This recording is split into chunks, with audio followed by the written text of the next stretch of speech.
New Dimensions by Void King Chapter 8. It turned out that getting to the Admirals was going to take a little time. I am sure they have a staff meeting that takes precedence, thought Picard to himself.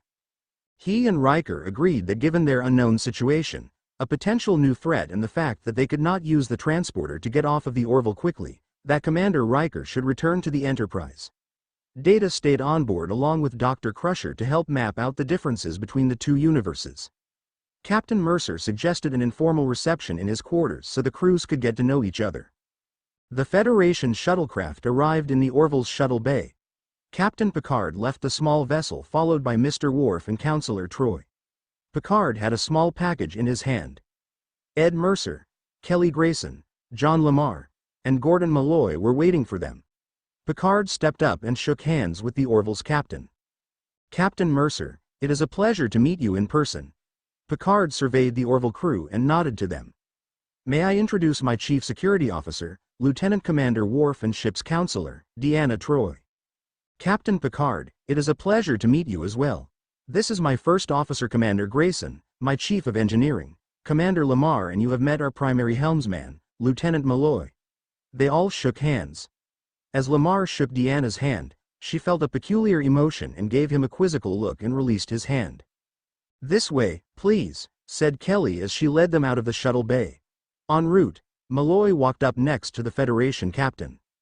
Captain Picard, I wanted to thank you again for helping Bortus and me out, he said. Think nothing of it. I believe your crew would have done the same given had the situation been reversed, he replied. Maybe I can return the favor. I noticed that you are missing some hair. I bet Dr. Finn has some procedures that can grow that back. She even grew a mustache on Bortus, and Mochlins don't have facial hair, he asked in earnest. Picard gave him a sidelong look and inhaled deeply. He often found this helped him to maintain his composure.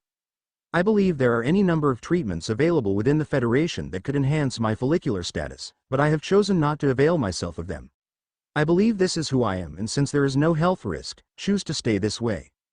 Captain, I get it, and I know many ladies find it sexy. However, I think a full head of hair would give you a more Captain T appearance.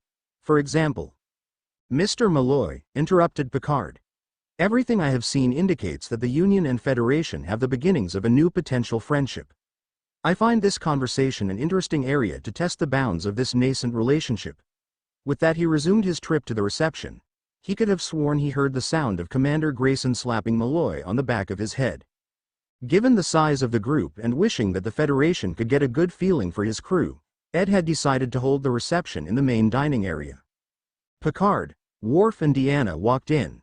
While there was a large number of humans, there were many species that were of a variety of species that they had never seen before.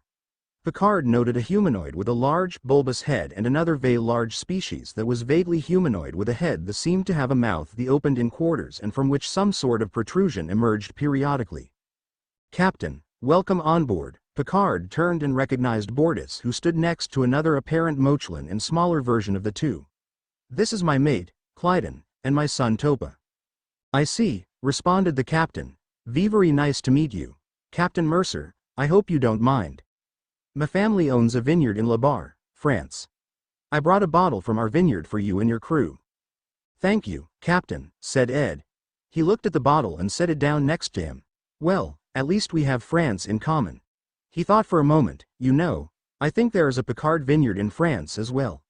Typically low-end stuff that you serve after the good stuff is gone. He looked up, realizing he may have just insulted his guest. I am sure this is much better. Picard said nothing, realizing no answer could help the situation.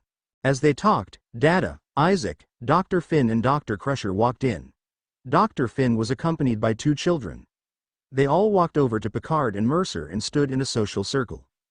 Captain, allow me to introduce Dr. Finn and her two children, Marcus and Ty, said Dr. Crusher. Captain Picard turned and looked at the two children and Topa and said, we have children on the Enterprise as well. Perhaps we arrange for some introductions once we have settled our situation a bit more to my liking. He turned to Drs. Finn and Crusher. It is interesting that humans seem prevalent here, but many of the other species I don't recognize. Have you had a chance to do any comparisons? Dr. Crusher spoke up. Well, they are definitely human. Their medical technology may even exceed ours. It turns out that Mr. Malloy lost his leg and they were able to completely regrow it. I could reattach it, but that exceeded our capabilities. That was a practical joke, interjected Isaac. The crew of the Enterprise looked at the artificial life form. He told me to reciprocate for making me look like a Mr. Potato Head. Picard tried to determine if that in of itself was a joke, but the Orville crew did not laugh and Captain Mercer looked uncomfortable. It was a bit of a misunderstanding, was his response. We have that all straightened out now. Oh Captain, something to be aware of, began advising Beverly Crusher. The drinks here are actually alcoholic. You may want to warn our folks that they won't be able to shake off the effects in the same way as synthahol. I can negate it if needed, but it would be best to practice what they used to call moderation. Captain Picard nodded knowingly. Having worked at a vineyard and winery, we had one or two unfortunate experiences as a younger man and knew what the doctor was talking about quite well. Anything else you can tell us from the medical evaluations you have completed? Asked Captain Picard. Well, while the records I have examined fall within medical norms, there is a general slight imbalance in dopamine and serotonin levels. This would tend to make them act, forgive me Captain Mercer and Dr. Finn, a little goofier than we do. Don't get me wrong, they are every bit as intelligent and committed, if not more so than we are, answered the Federation doctor.